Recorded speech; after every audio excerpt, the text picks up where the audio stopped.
mais grande no potencial. E na quinta-feira teremos o Martinho Colpani falando da produção de panga, da espécie panga. Então é um curso que a palestra está sendo motivada através, iniciou-se pela iniciativa da CETEC, em ter convidados ao Instituto Federal Goiano para estar dando cursos de qualificação profissional nesse momento de pandemia. Então hoje nós iniciamos com a Juliana.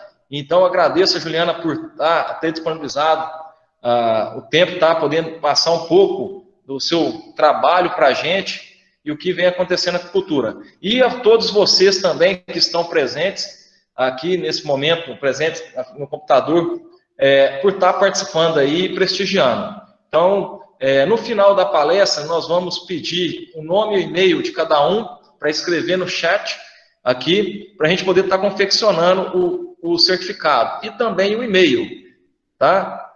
Então, deixo a palavra agora com a Juliana. Muito obrigado, Juliana.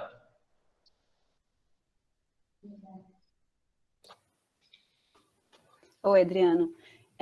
Boa noite a todos. Obrigada a todos que estão participando. Já vi muita gente conhecida aqui nas telinhas, né? Sejam todos bem-vindos. Acho que alguém colocou alguma coisa na tela, apresentando alguma coisa. Andresa.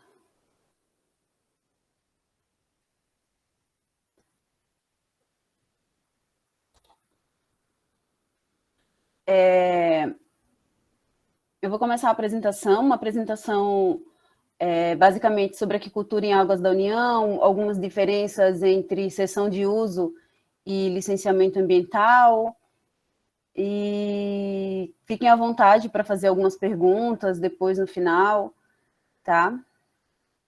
Vamos lá, então.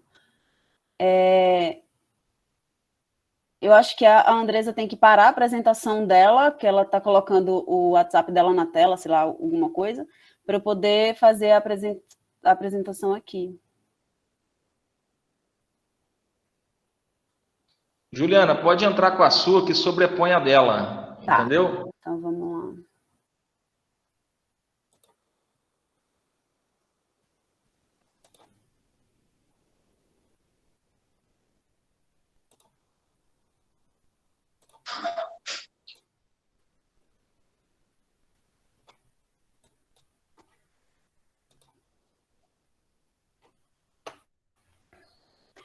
Então tá, como o Adriano me apresentou, eu sou Juliana Lopes, estou como coordenadora de aquicultura em Águas da União na Secretaria de Aquicultura e Pesca. Eu entrei no MIPA, na verdade, ainda como Ministério da Pesca, em 2010, e passei por todas essas mudanças que ocorreram do Ministério da Pesca para Agricultura, depois MDIC, para a presidência e agora novamente no MAPA, né? Nós estamos no MAPA desde o início do ano passado, como Secretaria de Aquicultura e Pesca. E eu trabalho diretamente com a aquicultura em Águas da União desde 2012. Trabalhei com a parte mais burocrática e depois eu participei diretamente na coordenação de aquicultura em Águas da União continentais, e agora, quando acabou o Ministério da Pesca, juntou tudo em uma coordenação só. Hoje, a Secretaria de Aquicultura e Pesca ela tem 3 departamentos, né? O Departamento de Aquicultura, o Departamento de Pesca e o Departamento de Monitoramento da Aquicultura e da Pesca. O Departamento de Aquicultura ele tem 2 coordenações gerais, que é a Coordenação de Aquicultura em Águas da União, a qual eu trabalho, né, que está dividida hoje em mais 2 coordenações, que é o SINAL, que é o sistema, toda a parte de trâmite, geoprocessamento, e a coordenação da aquicultura, que engloba a aquicultura marinha e a aquicultura continental em Águas da União. Existe também a outra coordenação geral, que a gente chama de coordenação de viveiros escavados, né, que são de estabelecimentos rurais e urbanos, que também se divide em uma coordenação marinha e uma continental. Assim que está hoje formado o nosso departamento. A gente sempre apresenta essa imagem nas nossas apresentações, que é o potencial aquícola brasileiro. né? Todo mundo sabe, isso é falado em todos os campos. Para nós derrubarmos a taxa de progressão da doença, é preciso que tanto a pessoa...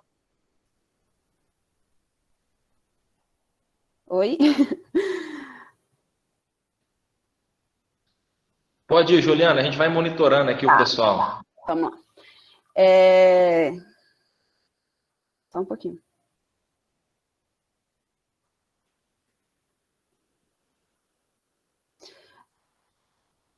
Então, a gente sempre usa essa figura nas nossas apresentações, que é mais ou menos para representar que todo mundo fala, porque o Brasil possui grandes hidrelétricas, o mar territorial. Sim, nós possuímos. A gente tem hoje praticamente 73 UHEs, onde a ANA já calculou a capacidade de suporte, que é a capacidade produtiva de cada uma desses reservatórios. Quanto que cada reservatório pode produzir, né? A gente sempre fala assim, a capacidade de suporte de um reservatório é 100 mil toneladas. Gente, tem que falar assim, mas capacidade de suporte geralmente pode produzir mais, tal. Vamos sempre respeitar, porque essa capacidade de suporte é a capacidade que o corpo hídrico ela suporta para a produção, para depois não acontecer coisas como Castanhão e outros reservatórios, onde pode vir acontecer mortalidades, e aí é por conta de capacidade de suporte, não só do corpo hídrico por inteiro, como braços, né, e algumas partes onde elas ficam, acaba tendo um maior aporte nesse local. Então, o Brasil hoje, ele tem basicamente 250 reservatórios, onde a ANA tem calculado mais ou menos 73, que dá quase 4 milhões de toneladas. Se comparar com a produção que a gente tem hoje no Brasil, que é da piscicultura, que é 450 mil, 500 mil toneladas, a gente está bem aquém do que poderá ser produzido, né? Há quanto tempo que a gente fala em potencial, mas realmente a gente tem muito potencial e ainda está um pouco distante do que pode ser produzido.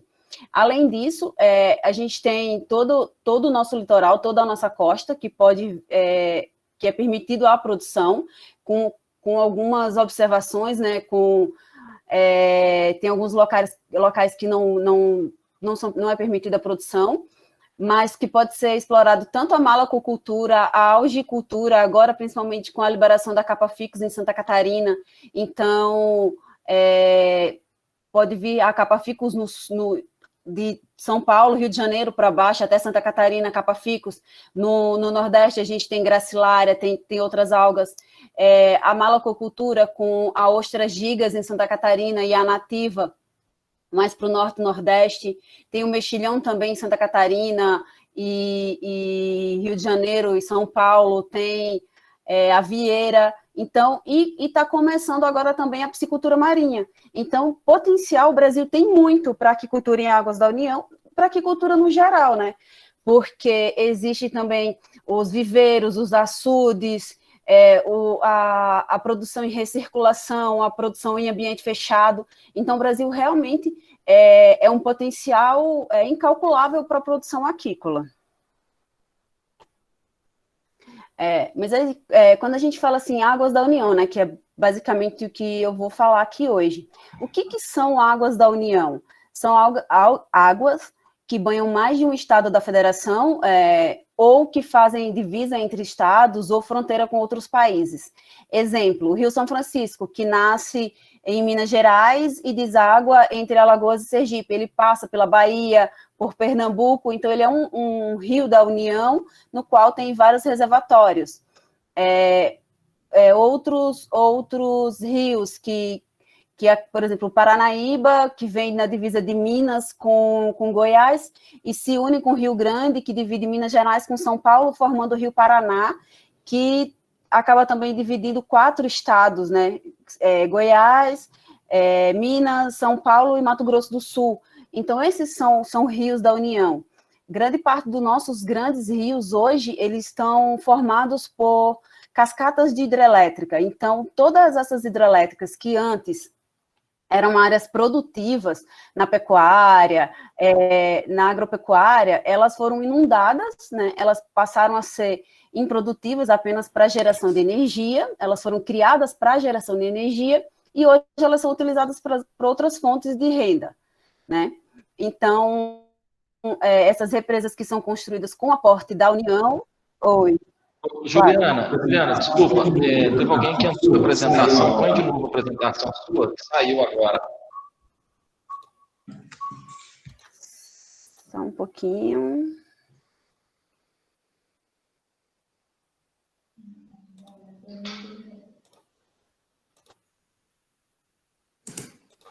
Pessoal, só olhando na tela, por favor.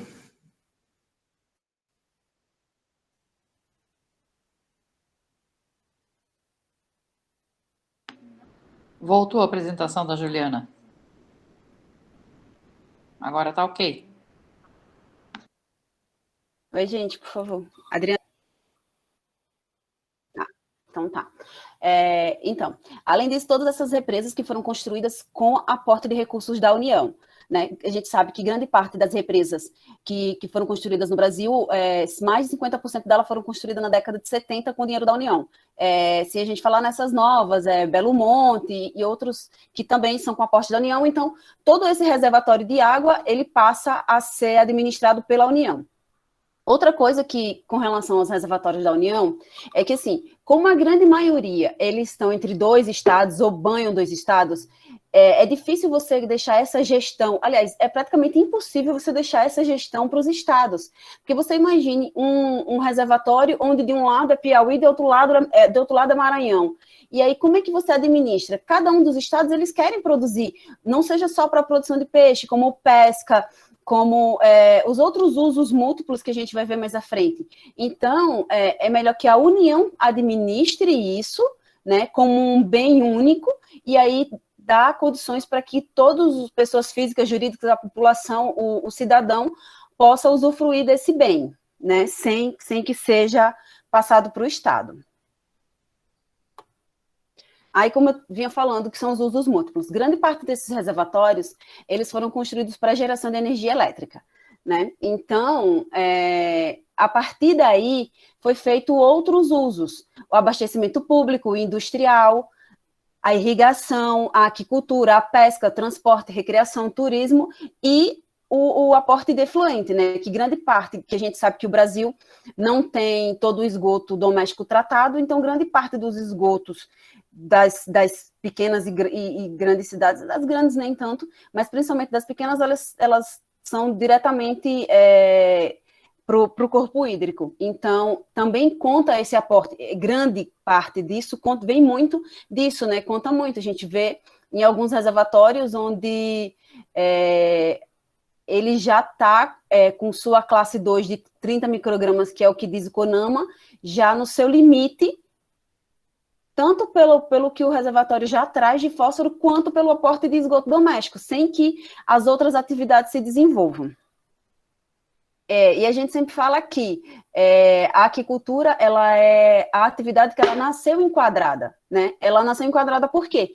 Porque, de acordo com a CONAMA, de água classe 2, de 30 microgramas de fósforo que pode ser lançado no corpo hídrico, a aquicultura ela já entra enquadrada com 5 microgramas. 1/6 do que pode ser lançado, ele é para a aquicultura. Então, é a única atividade que ela nasce enquadrada. A gente sabe o quanto que é colocado de efluente naquele corpo hídrico, diferente das outras atividades. Porque você não consegue medir o que vem lixiviado pela agricultura, você não consegue medir o que vem do abastecimento da indústria, da diluição de efluentes. Então, a aquicultura, a gente sempre fala assim, dos 30 microgramas, a aquicultura contribui com 5. Então, os outros usos múltiplos que se ajustem para os 25. A aquicultura não pode ser prejudicada porque os outros usos múltiplos excederam a sua contribuição. Então, a gente sempre tem que lembrar isso. Então, uma das coisas que a gente sempre acompanha, quando a gente vem falar de aquicultura em águas da União, de cessão de uso, as pessoas confundem muito com licença ambiental. Então, são duas coisas completamente distintas. A cessão de uso de águas da União para fins de aquicultura é uma coisa, onde aquele patrimônio, aquele bem, aquela água, né, aquele espaço físico, podemos dizer assim, ele é da União, é um espaço físico da União. Por mais que o interessado ele tenha uma casa e na sua terra que fica de frente para aquele reservatório, praia, enfim, aquela água, aquele espelho d'água, ele é da União. Então, para você utilizar aquele espelho d'água, você precisa ter uma autorização. E essa autorização é o quê? É a cessão de uso que é feita com a União, por intermédio da Secretaria de Aquicultura e Pesca. Ou seja, é uma autorização federal. E o que é o licenciamento ambiental? Você pode se perguntar se não é a mesma coisa? Não. O licenciamento ambiental é uma licença do órgão ambiental, onde ele permite que você produza lá e tenha um aporte e tenha uma inclusão de uma atividade agropecuária dentro daquele corpo hídrico. São duas coisas distintas. A gente pode utilizar assim, a cessão é federal, o licenciamento ambiental ele é estadual. Vocês vão ver mais para frente o porquê disso. Então, a cessão de uso, como que ela funciona hoje, né? Hoje a gente trabalha com um decreto, que eu vou explicar mais um pouco mais à frente, onde o interessado, seja ele pessoa física ou jurídica, que pretenda produzir em águas públicas da União, ele entra com um projeto técnico, ele contrata um responsável técnico, que é uma das perguntinhas que tinha na chamada da palestra, que é assim, como fazer o processo? Sim, quem pode fazer, né? Qual técnico pode fazer? Você contrata um responsável técnico que vai elaborar esse projeto para você. Quem que pode ser esse responsável técnico? Pode ser um agrônomo, um veterinário, um engenheiro de pesca, um engenheiro de aquicultura, um tecnólogo em aquicultura, um zootecnista. Não pode ser, gente, um engenheiro ambiental, tá? O engenheiro ambiental ele não tem ART para fazer processo de cessão de uso de águas da União. São esses técnicos que eu passei para vocês. E aí, como que funciona? Hoje, esse técnico faz um projeto técnico, ele entra no nosso site, no gov.br, que é uma plataforma do governo federal, onde praticamente todos os projetos do cidadão, documentação vai estar dentro dessa plataforma do governo federal. Então, hoje, se você quer fazer um certificado de vacinação internacional, você entra na plataforma do GovBR, você cria a sua senha e você vai dar entrada no seu certificado lá. Se você quer pedir uma cessão de uso para produzir peixes, vieiras, algas em águas da União, você vai entrar nessa mesma plataforma GovBR com a sua senha, que vai servir para as outras coisas, e você vai entrar na parte de cessão de uso e vai solicitar também uma cessão de uso. É como se fosse uma senha única para o cidadão, onde tudo vai estar lá dentro. Futuramente, praticamente todos os serviços que demandam do governo federal vai estar dentro dessa plataforma. Então, o nosso serviço já está lá. Então, o interessado ou o responsável técnico vai entrar na plataforma e vai alimentar, né, com o seu projeto técnico. Tem os dados para preencher, vai anexar os mapas de localização, mapa de perímetro, mapa dados das estruturas de cultivo, foto, ART, CTF, do IBAMA, toda essa documentação, vai preencher e vai anexar alguns documentos que são necessários, vai fazer o upload e vai mandar para a gente. No momento que ele aperta enviar, o processo vira para a coordenação de aquicultura e pesca, onde é feita uma análise técnica de geoprocessamento e uma análise técnica de aquicultura. O que a análise técnica de geoprocessamento vai verificar? Vai verificar se aquela área onde ele colocou lá aquelas coordenadas, se realmente está em água, se não pega a terra, se aquela água é realmente da União. Aliás, gente, voltando um pouquinho, primeira coisa que vai verificar antes de fazer a análise é se esse reservatório tem capacidade de suporte ou não.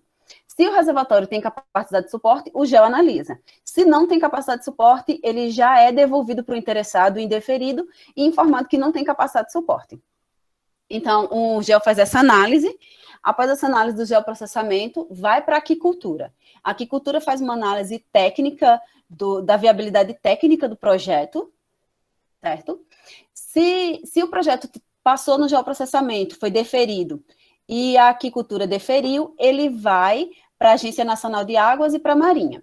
Se algum desses dois solicitarem alguma alteração no projeto técnico, o projeto vira automaticamente para o interessado, onde ele vai poder colocar todas essas alterações.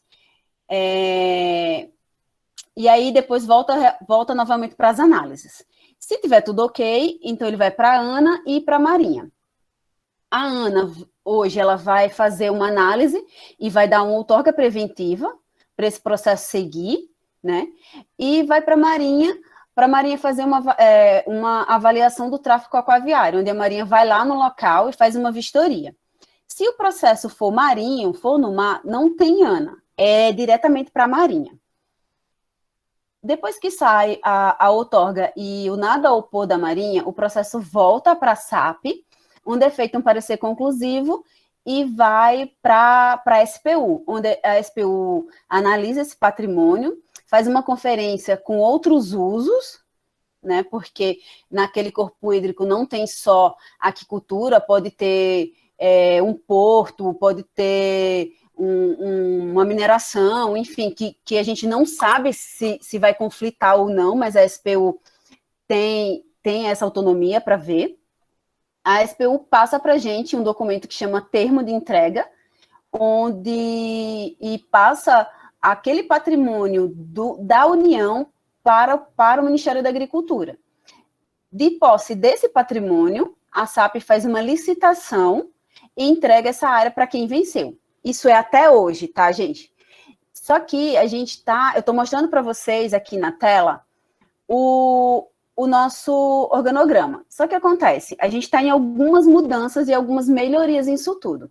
No começo eu já falei do sistema, né, que hoje você entra no sistema da sua casa e você coloca o processo. Até março desse ano, acho que nós lançamos o sistema em 5 de março, todos os processos eles eram entregues em papel, 4 vias. Uma via ia para a Marinha, uma via ia para o IBAMA, mas o IBAMA saiu em 2016, uma via física ia para a SPU. Hoje, não existe via física, é tudo no sistema. E aí, o que aconteceu? Sexta passada, não sei se vocês estão sabendo, foi publicada a Lei 14.011 de 2020, onde tira a obrigação da licitação para aquicultura em águas da União. Então, hoje, eu não posso dizer para vocês o que a gente sabe disso agora. Que quando voltar da SPU, a gente vai fazer uma entrega diretamente para o interessado, para quem solicitou aquela área, sem a licitação. Mas se vocês me perguntarem, Juliana, como vai ser essa entrega? Eu vou dizer assim, eu ainda não sei, porque a lei foi publicada na sexta passada. Então, nós ainda estamos em conversa com o nosso jurídico para ver como que vai ser esse processo de entrega. Óbvio que vai ser muito mais rápido, muito mais célere, porque um processo licitatório, do momento que a gente começa a escrever o projeto de licitação até a assinatura do contrato, é uma média de 7 meses. Então, é muito demorado um processo licitatório. E qualquer coisa pode viabilizar essa licitação. Qualquer coisa pode impugnar uma licitação, né? É um processo licitatório. Então, você tem que publicar uma portaria, tem que ter comissão, e é muito burocrático. Então, com a publicação da lei, caiu a obrigação da licitação. Então, já diminui esse tempo de 7 meses, né, da licitação. Agora, dizer para vocês agora como que vai ser entregue essa área, eu não consigo dizer agora porque a gente ainda não tem todo o procedimento pronto, mas que vai ser muito mais célere. Outra coisa é que a gente também está em alteração de decreto. Então, com a alteração do decreto, a Agência Nacional de Águas, ela não vai mais participar da outorga preventiva. Então, já é uma peça... eu queria pedir, por favor, que alguém desligasse o microfone. Já é uma peça que vai sair do processo, né? Então, o processo vai ficar menos burocrático e mais rápido, né? Então, é o que a gente está trabalhando na desburocratização do processo de cessão e que ele seja mais célere. E quais as principais normas que hoje que regem a aquicultura em águas da União? É o decreto 4895 de 2003, ele é o terceiro decreto que foi feito para regulamentar a aquicultura em águas da União. Nós tivemos um decreto de 98, depois um decreto de 2001 e esse decreto de 2003. Os dois primeiros decretos, eles foram publicados, só que na verdade não houve nenhuma sessão.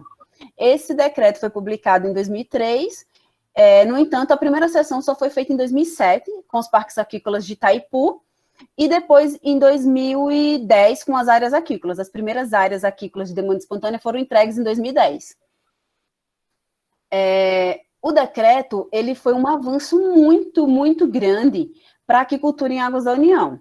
Só que assim como as estruturas de cultivo, elas evoluíram, as rações evoluíram, o manejo evoluiu, os atos normativos têm que acompanhar toda essa evolução. Gente, por favor, quem está com o microfone aberto, fecha.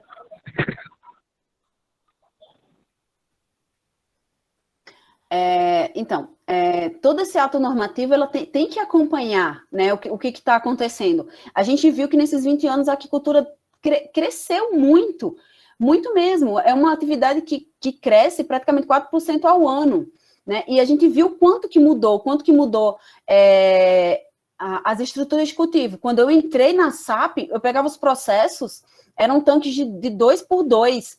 Hoje chegam tanques de PAD com, sei lá, 200 metros cúbicos, né? Então, a tecnologia foi evoluindo, a nutrição foi evoluindo, os pacotes tecnológicos, eles foram evoluindo. Então, as normativas também têm que evoluir, porque a gente já viu que muita coisa do que foi pensado lá atrás, ele servia lá para aquela época. Para o que a gente está vivenciando hoje, para o que a gente está passando, para o conhecimento que a gente tem hoje, algumas coisas tem que desburocratizar. Outra coisa que amarra muito no decreto é que, assim, foi publicado esse decreto de aquicultura em águas da União e, posteriormente, em 2004, quando veio as instruções normativas para regulamentar o decreto, foi feita essa instrução normativa 06 de 2004, onde ela é uma instrução normativa interministerial, com 4 ou 5 instituições fazem parte dessa instrução. A SPU, o MMA, a ANA, a Marinha, o IBAMA e nós. Então, se fosse necessário mudar alguma coisinha na IN, tem que consultar todos os outros órgãos para poder mudar uma coisa simples. Então, a maioria do que vem impactando hoje o processo de cessão, ela é da IN, não é nem do decreto. Só que algumas coisinhas, elas são amarradas no decreto. Então, por isso que nós resolvemos alterar primeiro o decreto e depois as INs. Então, qual que é a nossa proposta para as próximas INs, né? O decreto vai ser publicado, eu não consigo dizer quando ainda, tá? Mas ele já está em análise, ele já passou pelos órgãos, ele já foi encaminhado para a Casa Civil, a ministra já encaminhou. Então, após a publicação do decreto, são 6 meses para publicar as instruções normativas. Então, o que a gente pensa? Em publicar instruções onde o mapa faz porque o procedimento interno de análise, de como vai receber e tudo isso, ela é uma instrução normativa interna do Ministério da Agricultura e vai ter as instruções com os órgãos. Então, se eu tenho alguma coisa que tem que ser feita com a SPU, ela vai ser uma instrução normativa só com a SPU. Se eu vou ter que alinhar com a Marinha tem as normas, tem a Norman, que já traz todas as normas da Marinha, mas eu preciso alinhar para a aquicultura em águas da União. Então, eu faço uma instrução normativa só com a Marinha. Não mais uma instrução tão grande com todos os órgãos, porque fica difícil depois de você trabalhar. Você quer mudar alguma coisa e acaba que atrapalha, porque para você mudar uma coisa mínima, você passa 1 ano, e isso não pode acontecer. Então, isso é basicamente os atos normativos que a gente trabalha para a aquicultura em águas da União hoje, para solicitar uma área aquícola, né?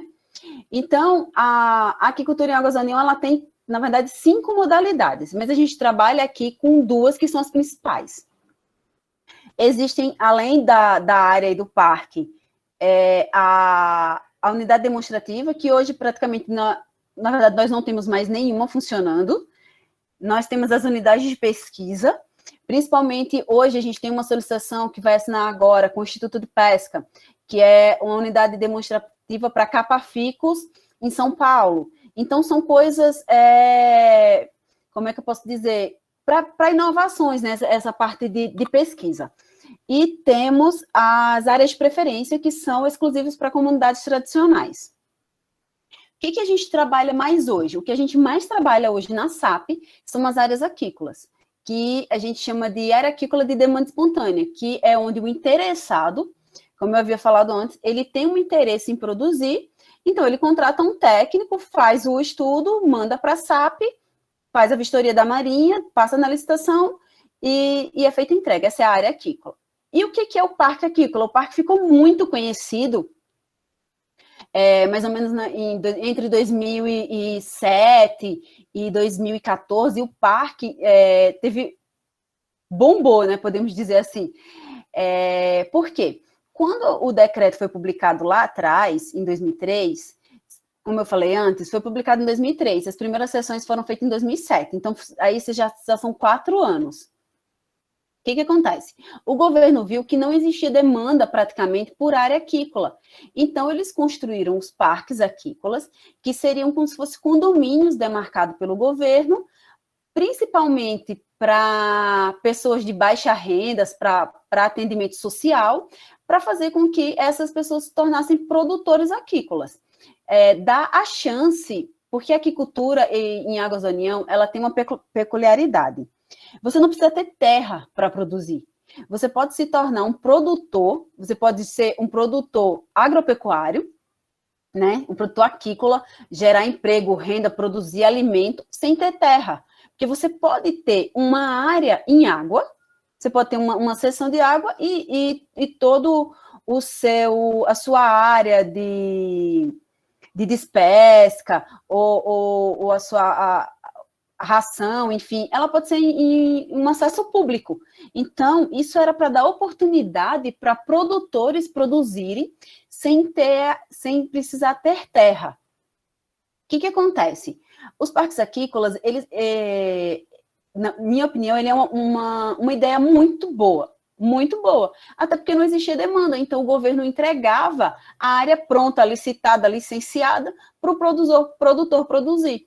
Só que é muito difícil você fazer isso, entregar uma área para produção sem ter muito conhecimento da parte do produtor no que é aquicultura, sem contar que o produtor precisa de investimento. E muitas vezes precisa ter uma parceria muito grande com o Estado, União, Estado, município. Então, em tudo isso, em alguns lugares não deu certo, em outros lugares deu muito certo. Um exemplo grande de parque aquícola é Santa Catarina. Toda a malacocultura de Santa Catarina, ela é feita dentro de parque aquícola, né? Só que os continentais, nós não temos assim um super exemplo, né? Temos o Castanhão produziu muito. O que o Castanhão produziu foi em parque aquícola, né? Mas nós temos parques em vários outros estados, e tem lugares que tem 20, em reservatório tem 20 parques, mas 3 funcionam, 4 funcionam. E o licenciamento ambiental, a cessão, ela é toda de responsabilidade da Secretaria de Aquicultura e Pesca. Então, o que acontece? Em 2015 foi feita uma avaliação e foi visto que esses parques, eles não dão o retorno que deveria dar para a União, né? Quando eu digo esse retorno, é um retorno em produção, é um retorno em geração de emprego, em geração de renda. E isso não aconteceu.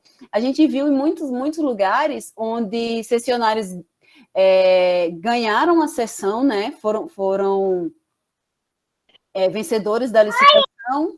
No entanto, acabaram que não produziram, venderam sua área, emprestaram, cederam, alugaram, enfim. E não era esse o intuito do programa, né? O programa era fazer com que pequenos produtores ou pessoas que não existiam condições de produzir, que eles se tornassem produtores. Então, esse programa, né, de parque aquícola, ele não deu o retorno que deveria dar. Então, em 2015, foi decidido acabar com o programa. Os parques aquícolas que já tinham sido licitados, que estavam para serem entregues, ou os parques que já tinham sido entregues, eles continuaram, eles foram mantidos. Todos os continentais. Os marinhos, até hoje, eles estão em avaliação, porque são características completamente diferentes da maricultura, principalmente em regiões de difícil acesso, com a piscicultura continental. Sem contar que a piscicultura continental existe uma demanda muito grande, né? E existe as capacidades de suporte dos reservatórios. Então, isso pesou muito. Então, foi decidido que o programa ele ia acabar ali em 2015, o governo ia acabar com o programa. No entanto, os parques aquícolas já licitados, já entregues ou em processo de entrega, eles seriam mantidos, né? Então, foram cancelados praticamente todos os parques aquícolas que estavam em demarcação no Paranapanema, no Rio Grande e mais alguns outros. E ficaram os parques aquícolas já demarcados nos reservatórios Serra da Mesa, Canabrava, Lajeado, Ilha Solteira, Manso, deixa eu lembrar mais, Castanhão, Tucuruí, todos esses foram mantidos porque já tinham sido entregues ou estavam em processo de entrega.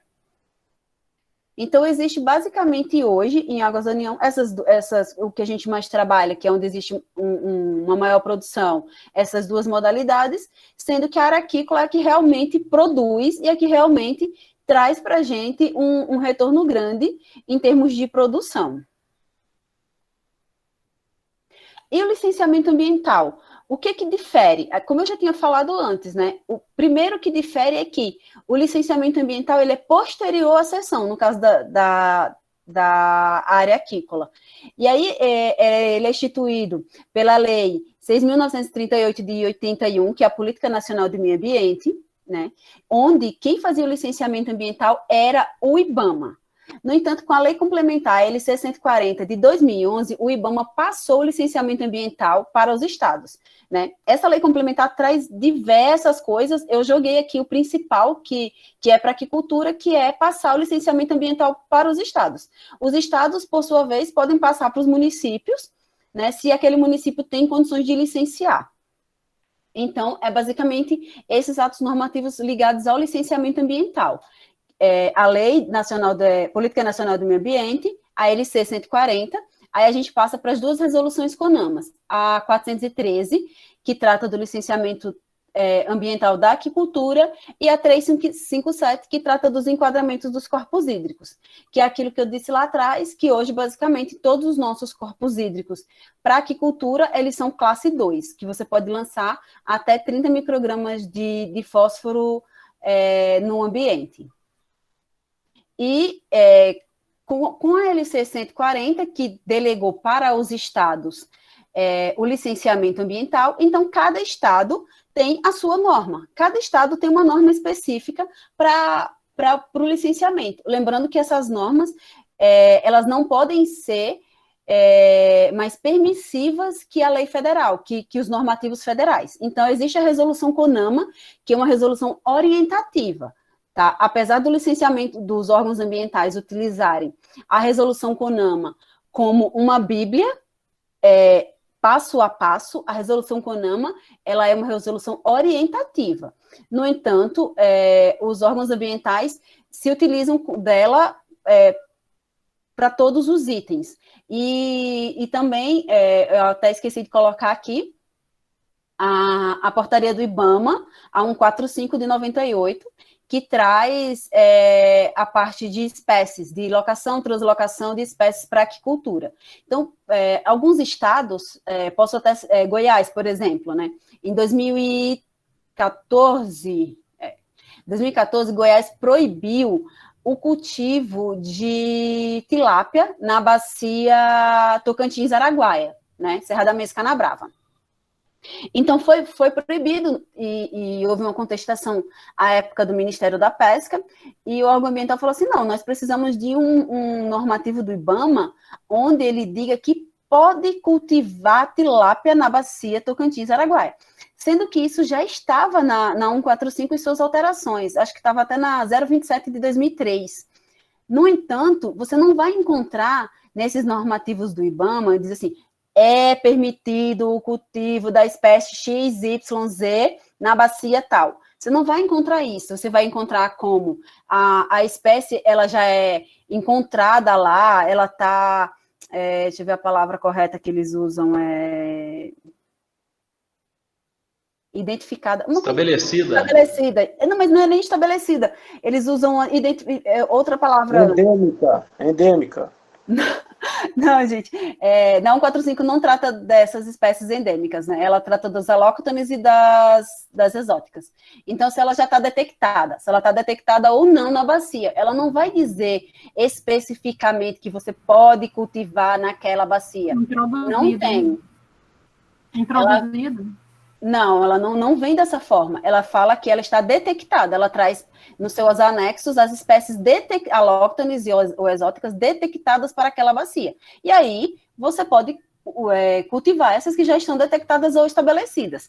A 145, ela não traz algumas ferramentas, algumas coisas muito bem explícitas. Então, você tem que, em alguns lugares, fazer uma interpretação. Não existe uma coisa super explicada. Então, à época, foi feita uma consulta para o IBAMA, onde o órgão de Goiás ele exigia essa liberação, e o IBAMA respondeu que o ato normativo que dizia que sim ou que não era 145. Só que não está, como eu falei, não está explícito na norma. Então, depois acabou que foi liberado, veio o órgão ambiental de Goiás liberou, e agora, ultimamente, veio o órgão ambiental de Tocantins também e liberou. Mas é aquilo, os estados, eles podem ser mais restritivos que a norma federal, nunca mais permissivos que a norma federal, tá? Então, dentro de aquicultura em águas da União, depois que, voltando lá para o processo de cessão, onde ocorre toda a cessão, depois vem o contrato de cessão e o produtor ele tem a licença e está apto a produzir. Então, ele começou a produzir. Um ano após a assinatura do contrato, no ano seguinte, ele tem que apresentar para a SAP o relatório anual de produção. Não sei se vocês ouviram falar nesses últimos meses agora, nós publicamos o nosso último RAP referente a 2019 em 17 de fevereiro desse ano, né? E foi instituído pela Instrução Normativa 02 de 2020 do MAPA, onde ele obriga que todo cessionário, todo produtor que tem contrato de cessão assinado com a SAP, com o Ministério da Agricultura, sejam esses contratos aqueles desde 2009, 2010, ele tem obrigação, ele tem que enviar o relatório anual de produção. Esse relatório, ele é autodeclaratório, né? E ele é a nossa ele é a nossa ferramenta, a ferramenta que a SAP utiliza para fiscalizar o contrato. Porque por mais que existam as superintendências nos estados, a SAP não tem braço, não tem perna para ir em todas as produções. Hoje existe de área aquícola 299 contratos. É pouco se a gente for estudar isso. No entanto, você imagina, com os parques aquícolas ainda mais. Então, não existe perna para fiscalizar todas essas áreas. Então, o relatório de produção, ele é a nossa ferramenta, né? Ele é autodeclaratório, ele funciona mais ou menos como um imposto de renda, né? O produtor, no início do ano, é liberado o site, né? O formulário no site do Ministério da Pesca, do Ministério da Agricultura, e o cessionário entra lá e faz a sua declaração, diz como que ele produziu no ano anterior. Então, isso é para malacocultura, para piscicultura, para horticultura, para tudo. Teve contrato conosco, tem que fazer. Isso serve como fiscalização do contrato, para saber se ele está produzindo de acordo com o contrato que foi assinado, tá? Lembrando que mesmo antes de ter uma instrução normativa que obrigava o cessionário a enviar o relatório, já existia no contrato de cessão assinado pelo interessado cláusulas que ele dizia que ele tinha uma obrigação de prestar esclarecimentos à SAP quando fosse solicitado. Então, passou agora a ser obrigatório e anual, que é o relatório de produção. E ele é uma ferramenta de monitoramento da produção e índice de produtividade, porque hoje, quando a gente pega um processo de cessão, eu lembro que há poucos dias atrás, alguém me falou assim, Ju, chegou um processo aqui que o interessado está falando que ele vai fazer uma conversão alimentar de 1.3. Falei, nossa, 1.3? Eu falei, pede por favor, para conferir se é realmente 1.3 para tilápia. Por quê? Porque quando a gente conversa com os produtores, que vai lá na produção e conversa com eles, a gente vê que essa média do ano não é 1.3. Ela é 1.5, ela é 1.6. Então, quando você fala que é 1.3 e sai uma outorga com um índice de fósforo que você vai jogar diariamente no seu cultivo baixo, né? Quando você pratica uma conversão alimentar mais alta, você está deixando de cumprir a sua outorga. Você está deixando de cumprir o seu contrato. Então, não adianta colocar que você vai utilizar... o produtor está dizendo que vai utilizar uma ração que o fósforo que tem... 6 quilos por tonelada de fósforo. Nossa, que ração boa, né? Mas ele vai conseguir manter o cultivo dele durante 20 anos utilizando essa ração? Ele vai conseguir se manter assim? Então, às vezes, é melhor quando você faz o seu processo, você colocar índices que são médios, né? Que você vai trabalhar para sempre trazer para o seu melhor. Mas se você não conseguir, você continua dentro da sua outorga. Então, o relatório de produção ele serve para isso, para medir o monitoramento da produção, para ver os índices de produtividade, para ver que tipo de ração que está sendo utilizado pelo produtor, que conversão alimentar que está sendo feito, como que está aquela região. Existe uma região onde o peso de abate, eles tiram o peixe com 900 gramas. Existe região onde o peso de abate é 800, existe região que é 1,1 kg. Então, isso a gente precisa conhecer no nosso país. E a gente não tem esses dados hoje oficialmente da nossa estatística, né? A estatística trabalha com quanto que foi produzido e quanto que foi gerado em renda. Mas esses dados, para a gente trabalhar, a gente não consegue se não for, assim, conversando com o produtor, se não for buscando esses dados diretamente com o produtor. É uma ferramenta, como eu falei, de controle da outorga, né? É uma ferramenta de controle do espaço físico que está sendo utilizado. Ele está utilizando o local que realmente ele solicitou, é aquela poligonal, ou aquela poligonal, quando foi solicitada lá há 10 anos atrás, era um tipo de estrutura de cultivo que aumentou, que mudou hoje, e hoje, naquela área que ele solicitou, ele não consegue mais produzir aquele tanto.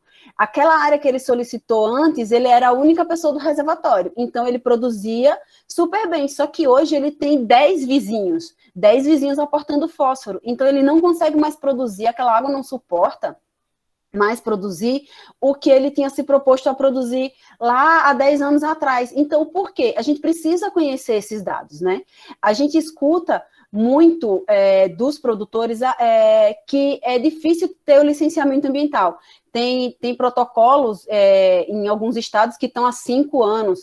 Eu dei entrada no meu processo de licenciamento ambiental, no órgão ambiental, tem 5 anos e eu não consigo ter minha licença ambiental. Só que como que nós, como Secretaria de Aquicultura e Pesca, nós podemos ir fazer um contato com o órgão ambiental, trabalhar uma lei de licenciamento ambiental no estado, se eu tenho informações de me disseram que.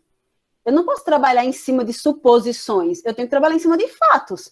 Então, eu preciso saber, o produtor, o seu José disse que... um momento.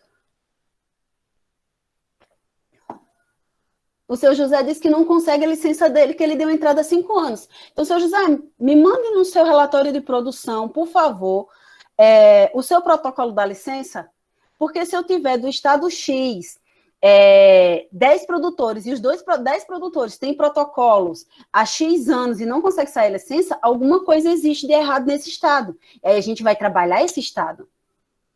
Agora, a SAP precisa dessas informações, né? Não são dados que para gerir a política pública, para fazer com que a coisa ande. Então, como que eu vou saber que existe um problema com fornecimento de alevino na região X se o produtor não me fala? Como que eu sei do licenciamento ambiental? Como que a SAP fica sabendo de outras coisas se o produtor não chega e não fala? Eu tenho que ter documentos para poder ir atrás. A SAP não pode trabalhar em cima de suposições. Eu soube que em Pernambuco o licenciamento ambiental ele é difícil de conseguir. Eu soube que em São Paulo a CETESB cobra isso. Eu preciso ter o documento, eu preciso saber eu tenho a licença, mas a CETESB cobra que seja feito análise em laboratório acreditado. Tá, mas então me manda a cópia da licença para a gente ver o que vem de solicitação nas licenças ambientais para a gente poder acompanhar, para a gente poder trabalhar com que todos os estados eles trabalhem basicamente na mesma linha.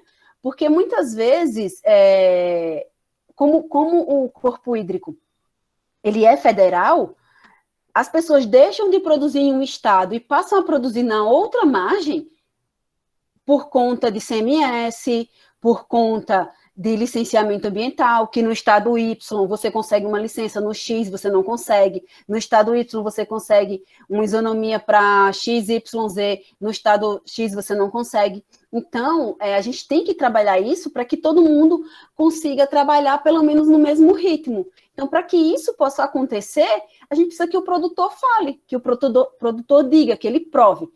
Eu tenho uma área em Santa Catarina, mas existe direto conflito com pesca, por exemplo. Gente, a SAP tem 600 cessionários nos parques de Santa Catarina. Como que eu vou saber que o seu João tem um problema com a pesca, porque os pescadores pescam na área dele, se ele não nos contar, se ele não colocar no relatório de produção que isso existe? Então, é para isso que serve o relatório de produção, né? É para fiscalizar o contrato, monitorar a produção, os índices de produtividade e ver o que acontece para trabalhar as políticas públicas. Mas pode ser assim, vocês ficam exclusivamente nesse relatório, que é autodeclaratório, então a SAP não vai ver em loco? Não, a SAP vai ver em loco sim, porque a gente também conhece os produtores, né? A SAP também conhece. E existe análise de todos os relatórios. O relatório não chega e vai para uma gaveta. Eles são analisados. Todos os relatórios, eles são analisados. Então, se existe alguma coisa que a gente tem uma dúvida, a gente manda um e-mail. Seu João, o senhor colocou aqui a sua produção em tonelada. Não seria em quilo? Pela quantidade de ração, pelas estruturas de cultivo. Então, a gente entra em contato para corrigir algumas falhas. E, diante disso, existem os fiscais nos estados e também aqui na Secretaria de Agricultura e Pesca, onde existem as fiscalizações em loco. Principalmente, serão fiscalizados agora os produtores que não estão produzindo ou que não enviaram um relatório de produção. Por quê? Porque esses terão seus contratos cancelados. A gente precisa desocupar essas áreas para que outras pessoas tenham a oportunidade de produzir.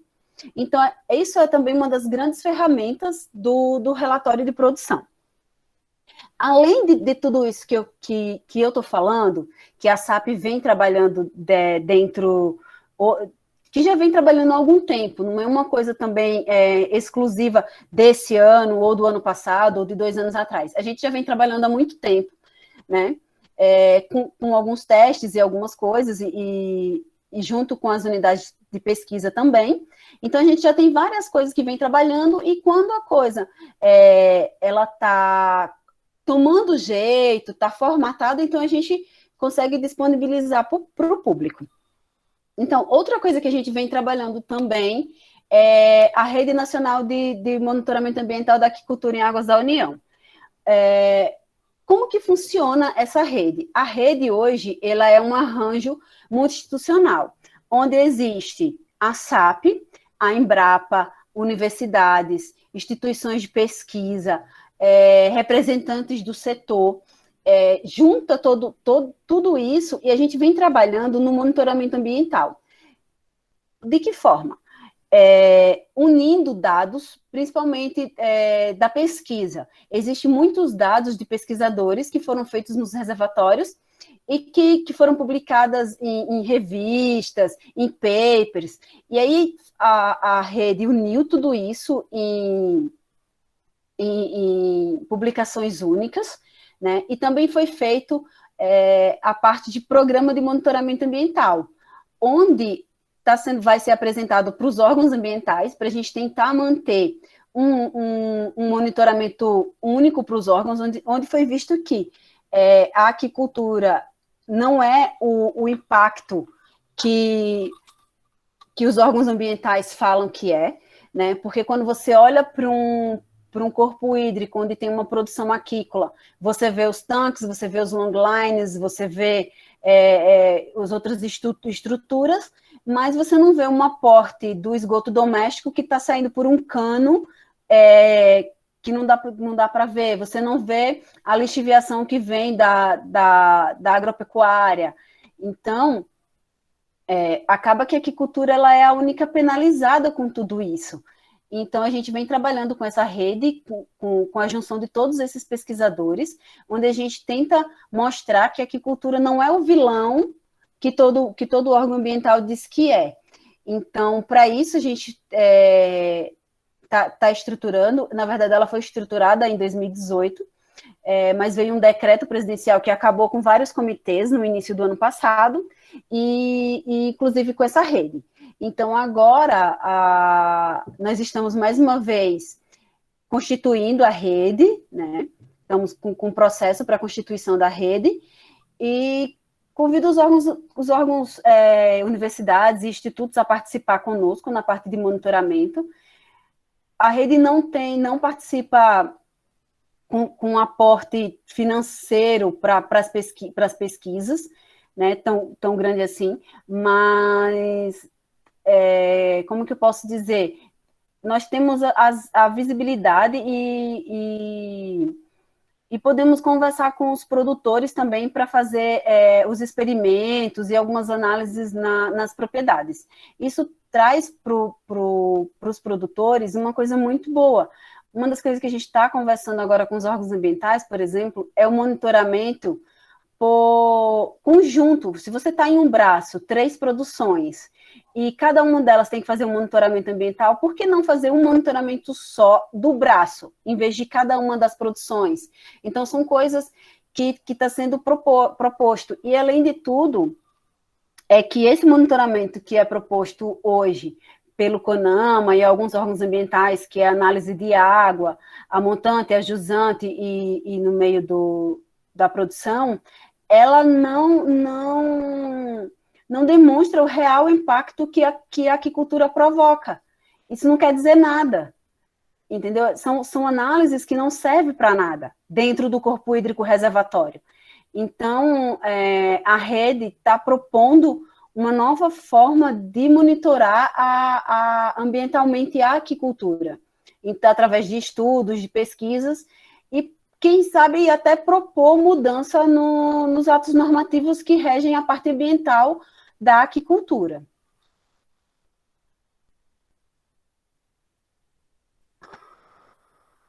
Então, eu acho que a apresentação era basicamente isso. E aqui está o meu e-mail, o e-mail da coordenação. E estou aberta a perguntas, se tiver.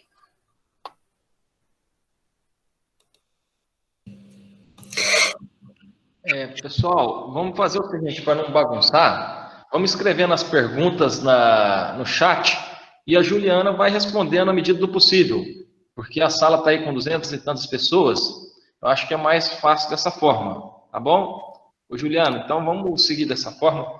Olha o chat. Uhum. Responder algumas para a gente, por favor. Tá, vamos lá. Nossa, gente, passa tão rápido. Peraí.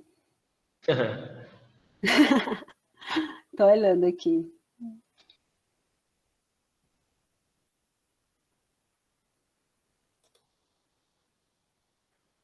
Vamos lá.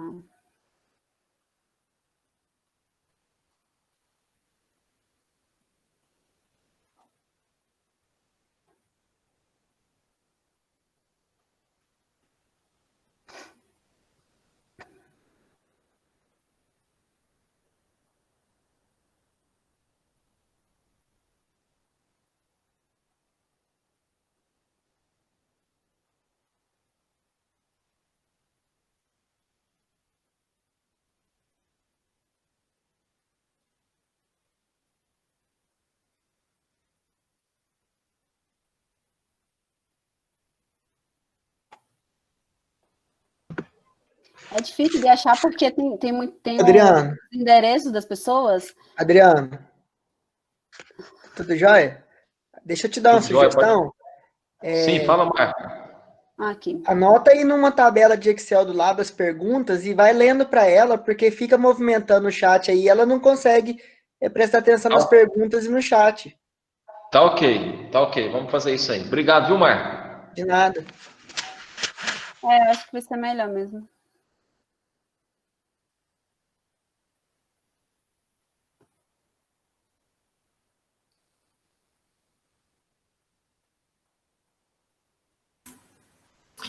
Juliana, tem alguém perguntando, pedindo para você repetir os técnicos que podem fazer o processo de regularização. Ah, tá. Pode ser agrônomo, zootecnista, veterinário, engenheiro de pesca, engenheiro de aquicultura, tecnólogo em aquicultura. Acho que são esses. Não pode ser engenheiro ambiental. Obrigada, Marilza. Por que o engenheiro ambiental não pode fazer? Porque não existe na carga curricular do engenheiro ambiental a aquicultura para esse tipo de projeto. Existe para o licenciamento ambiental, não a parte técnica de aquicultura. Ju, estão perguntando, Maurício, estão perguntando também onde pode consultar a capacidade de suporte dos reservatórios. Aqui. Então, pode mandar um e-mail para o Sinal, igual esse e-mail que eu coloquei aí no final, sinal.segodal@agricultura.gov.br, falando qual que é o reservatório e pode perguntar para a gente se existe ou não capacidade de suporte. Juliana, sobre aqui está falando, tem alguém perguntando aqui sobre os locais que estão disponíveis ainda, com a capacidade que está disponível. Então, isso, Adriano. É melhor mandar um e-mail lá para o Sinal, solicitando quais são os corpos hídricos, porque, por exemplo, eu vou te dizer aqui alguns corpos hídricos que tem, mas eu não vou conseguir dizer quanto que existe ainda de capacidade disponível, tá? Então, praticamente todos os reservatórios do Rio Grande, eles têm capacidade de suporte.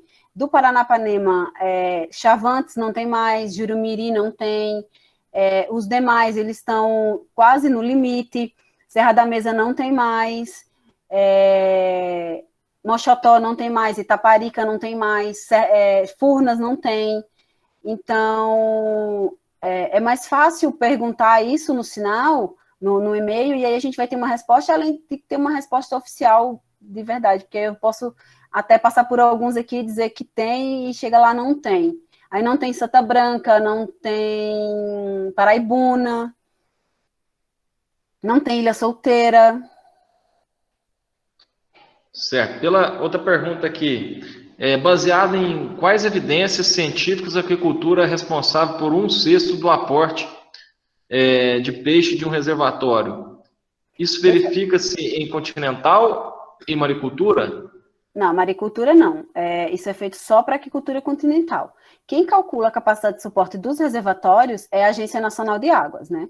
É feito um cálculo, eles têm um cálculo lá baseado principalmente no tempo de residência da água, que acontece?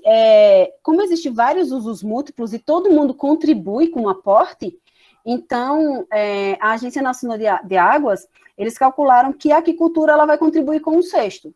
Como são 30 microgramas, então, a aquicultura contribui com 5 microgramas. É esse o cálculo da ANA. E esse cálculo é feito baseado no cálculo de Dillon e Higler, que usa basicamente o tempo de residência da água, a vazão do reservatório. Então, tem reservatórios, tipo Serra da Mesa, é o maior acúmulo de água que a gente tem no Brasil, né? É o reservatório de Serra da Mesa, quando cheio. No entanto, o tempo de residência da água, o tempo que Serra da Mesa passa para renovar toda a água é mais de 2 anos, diferente de Jupiá, que passa 6 dias. Então, isso influencia na capacidade de suporte. Principalmente os reservatórios de acumulação, os reservatórios de cabeceira. Minas Gerais, eu escutava muito dizer assim, porque Minas Gerais é a caixa d'água do Brasil, né? Onde nascem muitos rios, nasce o Rio Grande, Furnas, o Rio São Francisco, só que são todos reservatórios de cabeceira. Então, Três Marias é um reservatório de acumulação, onde serve para regular todos os reservatórios até Xingó. Furnas é um reservatório de cabeceira. Então, tem muitos reservatórios de acumulação. Então, esses reservatórios de acumulação têm tempo de residência da água muito alto. Certo. Outra pergunta aqui, foi aberto um edital para algumas áreas aquícolas no início do ano, suspenso devido à pandemia. Esse edital vai ser aberto em novas regras que facilitam o processo? Então, é aquilo que eu falei, com a publicação da Lei 14.011, né, que tira a obrigação do licenciamento ambiental, o que a gente espera? A gente espera que, por exemplo, tinha de São Paulo 77 áreas publicadas, de diversos estados mais 46. Então, a gente espera agora que os editais eles foram tirados do ar, que a gente entre em contato com os interessados e chame-os para assinar o contrato.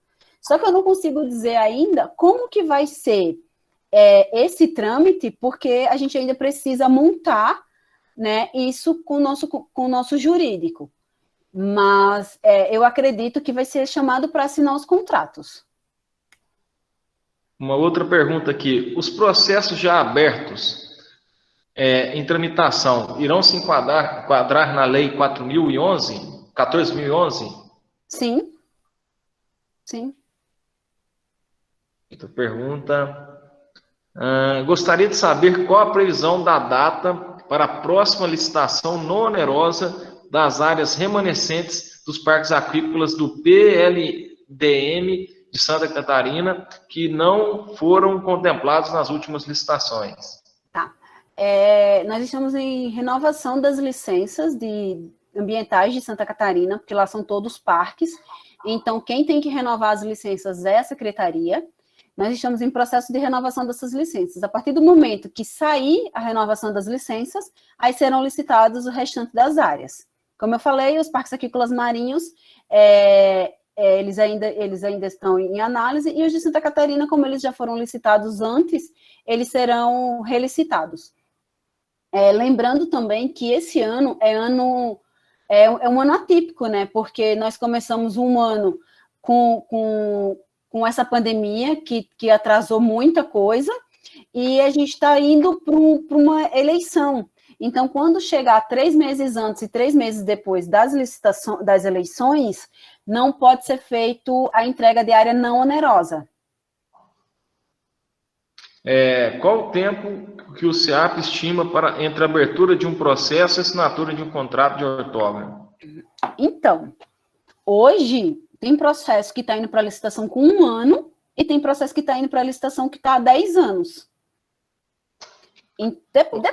Depende muito se o processo ele chega para análise e ele passa direto pela análise de aquicultura e o GEL rapidamente e vai para os órgãos.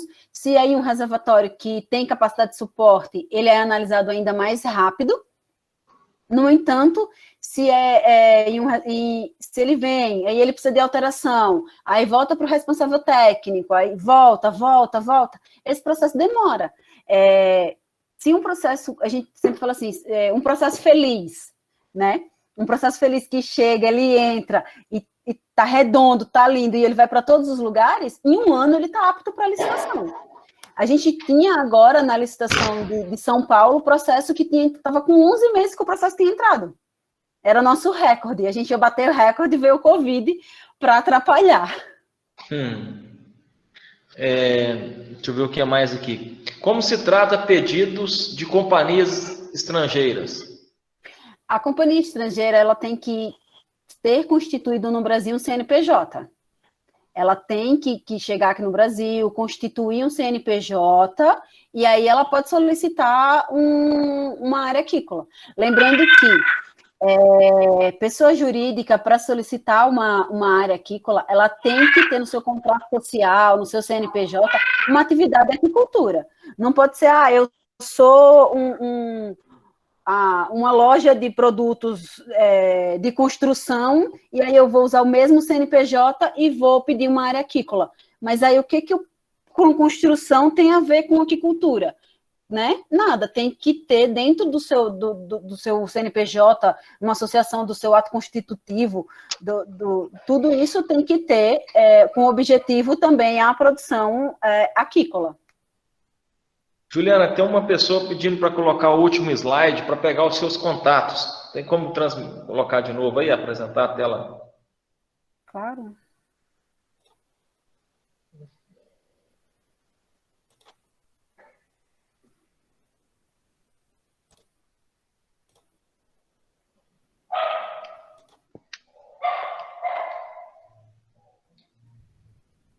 Outra pergunta, quando está direcionando.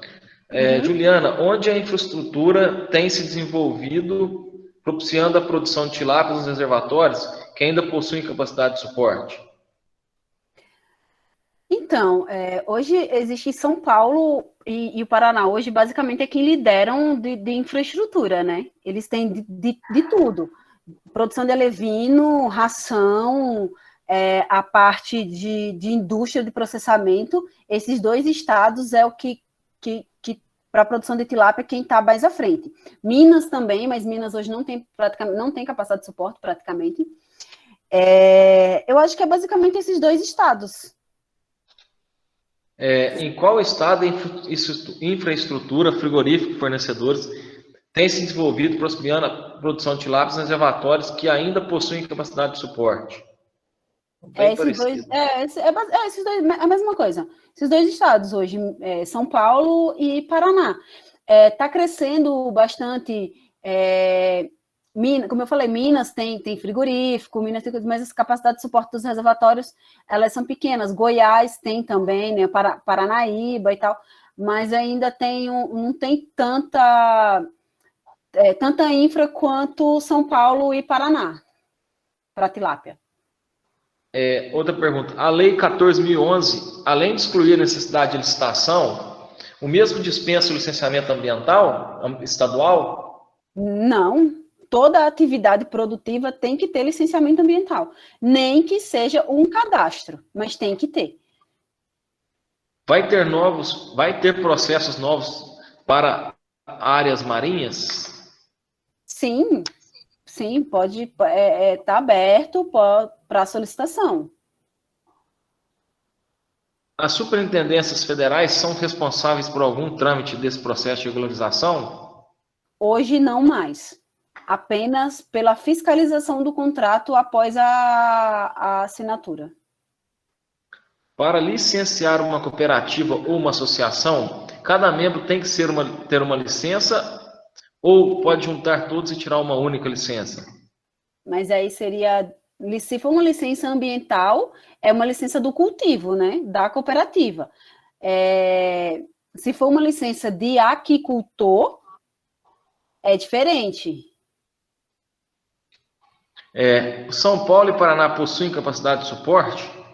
Alguns reservatórios na divisa de São Paulo e Paraná, sim. Ainda poucos, mas existe. Capivara, Canoas 1 e 2, pouca capacidade, mas tem. Rosana e Taquaruçu.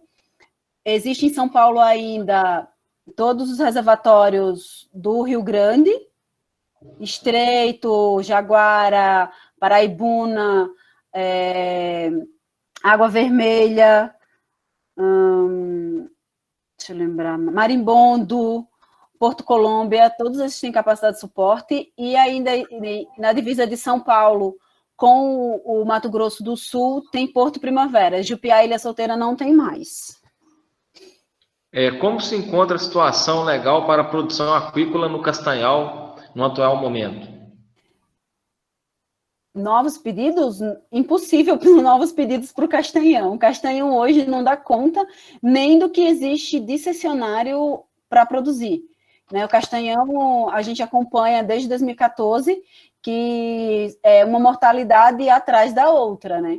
É uma coisa muito triste de se ver, porque é um açude que veio como sendo a salvação daquele povo, e por algum tempo foi, né? Foi o maior produtor de peixes do Brasil em algum tempo, mas depois o Castanhão ele é uma reserva de água que ele serve para abastecer Fortaleza, ele serve para N outras culturas que existem abaixo do açude, né?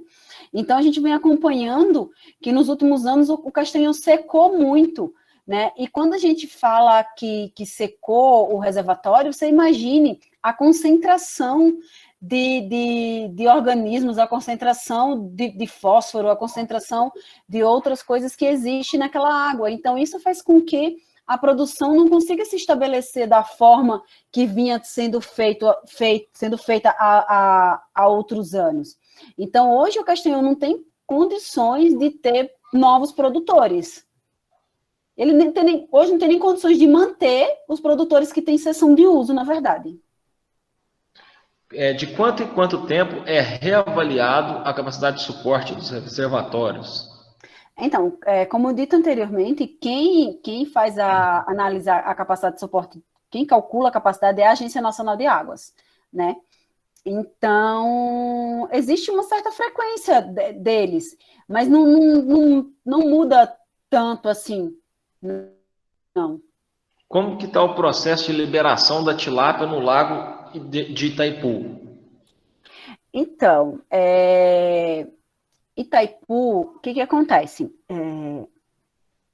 Tanto a 145 do IBAMA, ele diz que pode cultivar tilápia em Itaipu.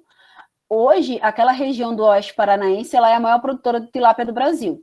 E toda aquela região, né, ela acaba indo para Itaipu, ela drena inteiramente para Itaipu. E o ato normativo também do Paraná, ele permite o cultivo de tilápia. No entanto, existe um acordo bilateral entre Brasil e Paraguai que proíbe o cultivo de espécie exótica no reservatório, nos rios limítrofes, na verdade. Só que acontece, nós consultamos o MMA no ano passado, o MMA deu um parecer favorável à produção de tilápia no reservatório de Itaipu, o IBAMA também. Nós temos um parecer favorável da Itaipu Binacional, tanto do lado paraguai quanto do lado brasileiro. Só que acontece, a lei ambiental do Paraguai não permite o cultivo de espécie exótica em corpos hídricos abertos. O que acontece? Para que o acordo cair, o acordo bilateral ser mudado, precisa que a legislação ambiental do Paraguai seja alterada. Então, o Brasil, até onde poderia se caminhar, caminhou. O nosso secretário, inclusive, foi com a ministra ao Paraguai, conversou com o presidente do Paraguai, conversou com os órgãos do Paraguai. No entanto, precisa que seja mudada a legislação de lá. E aí fica difícil de um país interferir na legislação ambiental de um outro país, né? Se a gente fala que a gente produz aqui no Brasil 500 mil toneladas de peixe, e a gente acha isso pouco. O Paraguai produz 8 mil toneladas de tilápia ano. Você imagine, Itaipu existe uma capacidade produtiva de 400 mil toneladas, estima-se que 200 mil para cada um dos países. O lado paraguaio é muito melhor de produzir que o lado brasileiro, se a gente tratar em morfologia do reservatório. Você imagine o quanto que o Paraguai poderia produzir de tilápia. No entanto, para isso, ele precisa mudar a legislação ambiental. E o Brasil está amarrado, porque o acordo só muda se a legislação ambiental do Paraguai mudar. Por que o estado de Sergipe ficou fora do último edital? Há capacidade de suporte? Então, Sergipe existe sim, é porque não houve pedidos, não existia pedidos aptos à licitação, né? Existe capacidade de suporte, principalmente no reservatório de Xingó. No entanto, nesse reservatório existe o MONA, que é um parque, um monumento que basicamente ele toma todo o corpo do reservatório. Então, apesar de ter uma capacidade de suporte alta, é um reservatório que tem esse parque que proíbe que grande parte dele haja produção, né? Porque é tombado. E sem contar que é um reservatório que, dependendo das condições de onde esteja, fica um pouco difícil de produzir, porque é um reservatório totalmente encaixado em cânions, né? Mas existe capacidade de suporte. E existe também o rio abaixo de Xingó. Até a Foz existe condições de produzir em alguns, no próprio Rio São Francisco. Só precisa que exista demanda dos produtores em produzir. Existe também todo o litoral de Sergipe, que também está apto à produção da maricultura. Na videoconferência do CNA, foi dito que, após a assinatura do termo de cessão dos parques, o cessionário terá 3 anos para iniciar a instalação. Do contrário, a área será cancelada. Quando os termos da cessão dos parques agrícolas de Furnas serão assinados? Algum cessionário já assinou? Alguns cessionários já assinaram, inclusive nós publicamos essa semana o cancelamento de 3 áreas de Furnas, só que esses eram onerosos. Os não onerosos, nós estamos em elaboração dos contratos. Assim que passar a pandemia, será feito uma ação nos reservatórios de convocação para assinatura desses contratos. E aí o cessionário tem até 3 anos para produzir, do contrário, os contratos serão cancelados posteriormente. Quais são os procedimentos para regularizar a aquicultura em tanque escavado e tanque-rede em águas da União quando são territórios indígenas? Então, é um pouquinho diferente porque, tanto em território indígenas quanto em unidades de conservação, o ICMBio ou a FUNAI, eles já têm a cessão daquela área. Então, para o índio produzir em território indígena, ele tem que pedir uma autorização para a FUNAI, né? E ele pode procurar a Secretaria de Agricultura e Pesca ou principalmente os órgãos de extinção dos estados onde estão essas terras indígenas, por conta da assistência técnica, mas é autorização direta para a FUNAI. Mesmo em rio considerado federal, que passa dentro de uma terra indígena, naquela parte de terra indígena, a autorização tem que ser para a FUNAI. No caso das unidades de conservação, a autorização tem que ser com o ICMBio, porque o ICMBio já é detentor do patrimônio daquela área. Ele não passa mais para a SAP. Certo. Como é definido o tamanho da área para cada produtor? É possível aumentar essa área depois de uma sessão? Dada a sessão? Depois da sessão, não. Porque quando você pede uma área, é feito um estudo para você produzir X toneladas de peixe, de ostra, de mexilhão. Então, para você aumentar a sua produção, você tem que pedir uma área nova. Aquela área, depois de licitada, ela não mexe mais. O que pode acontecer é você utilizar uma área alternativa, mas no mesmo tamanho da original, caso a área original não consiga mais produzir, aconteceu alguma coisa que impede ambientalmente que seja produzido naquela área, você pode requerer uma área alternativa nos mesmos moldes, produção e tamanho da área inicial. Bom, a Patrícia Merlin gostaria de mandando os parabéns para a SEAP, principalmente pelo trabalho realizado nos últimos 2 anos, a agilidade com que os processos estão sendo analisados, a facilidade de falar com vocês, agora a implantação do sistema para abertura online dos processos e a desburocratização junto ao Ministério do Patrimônio. Deixa eu ver o que é mais aqui. Vamos passando aqui, mais a última aqui. A capacidade de suporte poderia mudar em função da manutenção das atividades dos licenciados e nível mínimo de cada reservatório? Então, como eu falei, não depende só da aquicultura para você mudar uma capacidade de suporte, né? Existe de todos os usos múltiplos. Então, lembrando que mesmo que todo mundo contribui com alguma coisa, né? E hoje não existe mecanismo de medir os outros aportes. Então, é para uma garantia, eu entendo que muitas vezes o produtor fala assim, poxa, mas está ali na minha frente e eu não consigo produzir lá. Poxa, mas é uma garantia para a sua produção. É uma garantia que, para a sua e para as demais que já chegaram antes de você, que você vai produzir que você vai produzir sem... Lógico que pode acontecer alguma coisa, óbvio que pode acontecer. A gente está vendo agora em Mochotó o tempo inteiro a questão das baronesas, entendeu? Mas aquilo é culpa da piscicultura? Não, é culpa do aporte do esgoto. Pernambuco, Alagoas, Bahia, todo mundo aportando nutrientes, aportando esgoto doméstico nos reservatórios. Então, a piscicultura, ela é penalizada. Então, você imagine se fosse permitido produzir mais do que é produzido hoje.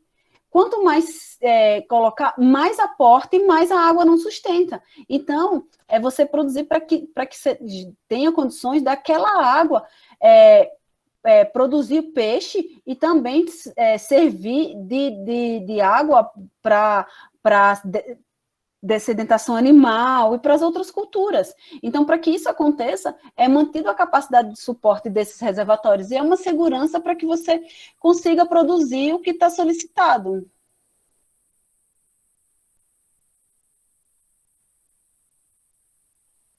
Uma última pergunta aqui, Juliana, para a gente encerrar.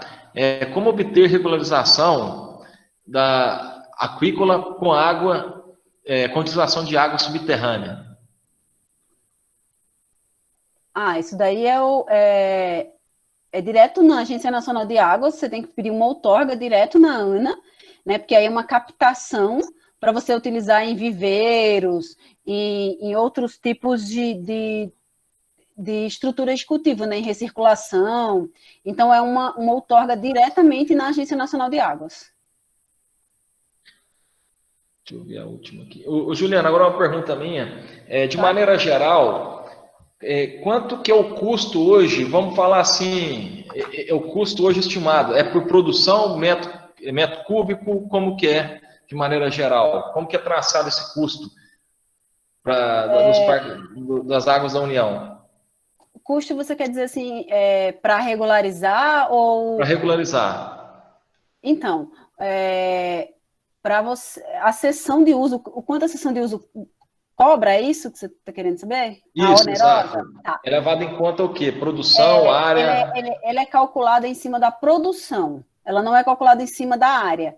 Porque a SPU, ela calcula os seus patrimônios em cima de área. Só que para a produção é difícil, porque você tem que calcular uma margem que o produtor, 70% da produção é ração. Ele tem que ter ração, ele tem que ter energia, ele tem que ter funcionário, ele tem que ter assistência técnica, estrutura de cultivo, e pagar a sessão e ainda ter lucro.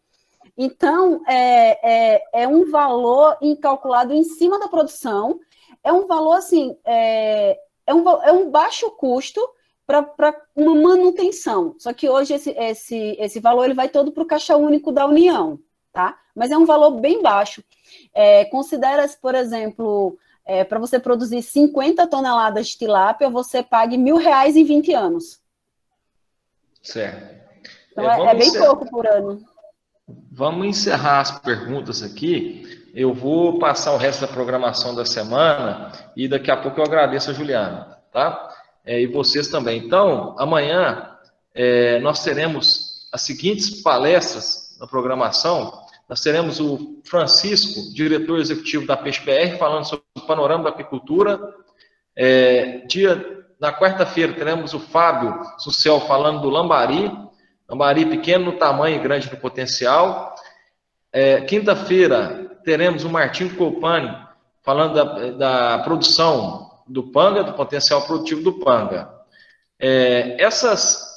Esses materiais, esse conteúdo, ele vai estar, ou se vocês quiserem adicionar o meu canal, eu vou colocar para vocês. Espera que eu vou compartilhar a tela que é melhor. Só um minutinho, gente. É melhor.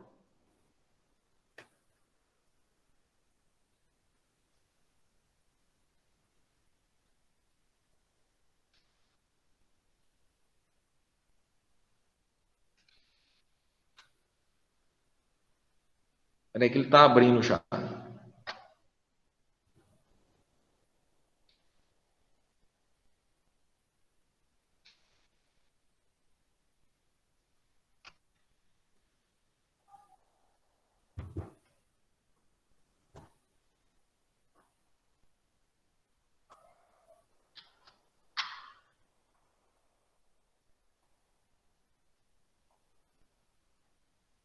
Bom, então amanhã nós teremos...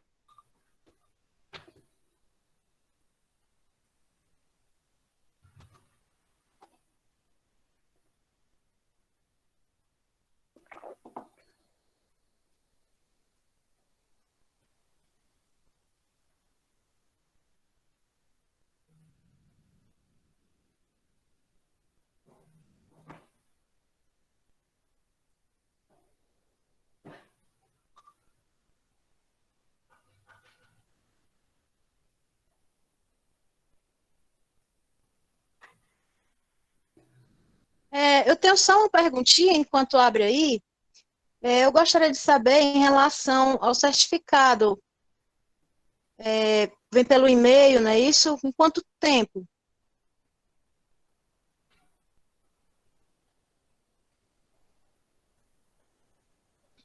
Ô, gente, caiu minha apresentação aqui, desculpa, tá bom? Então, vou só abrir aqui de novo rapidinho para vocês aqui, senão fica mais fácil.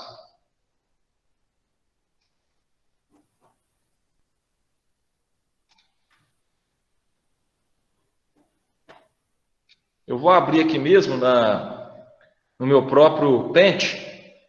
Então, amanhã a gente vai passar o link ou através do meu Instagram ou então do grupo Nepeaqua e F Goiano, para quem quiser pegar aí, adicionar nas redes sociais. Nós vamos estar passando aí, divulgando aí essas palestras do Francisco Medeiros, na terça-feira, falando sobre o panorama da apicultura, o Fábio Suncel na quarta, falando sobre o lambari, e o Colpani falando sobre o panga.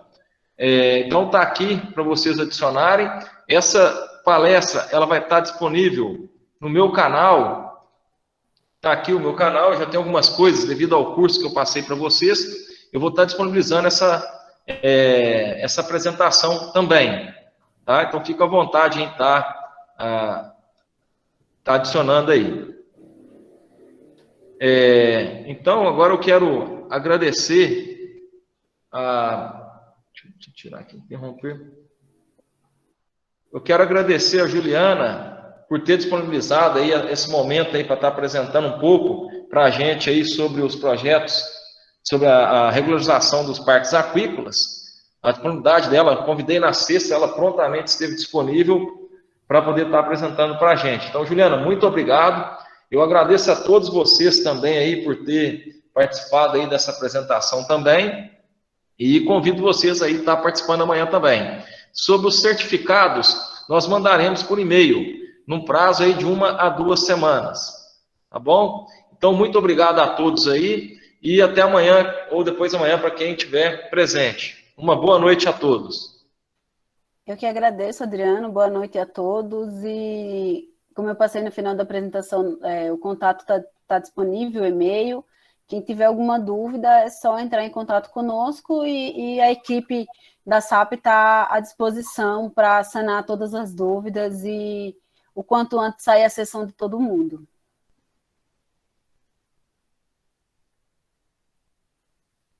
Então, ok. Boa noite para todos, então. Boa noite, a próxima. gente. Obrigada. Boa noite.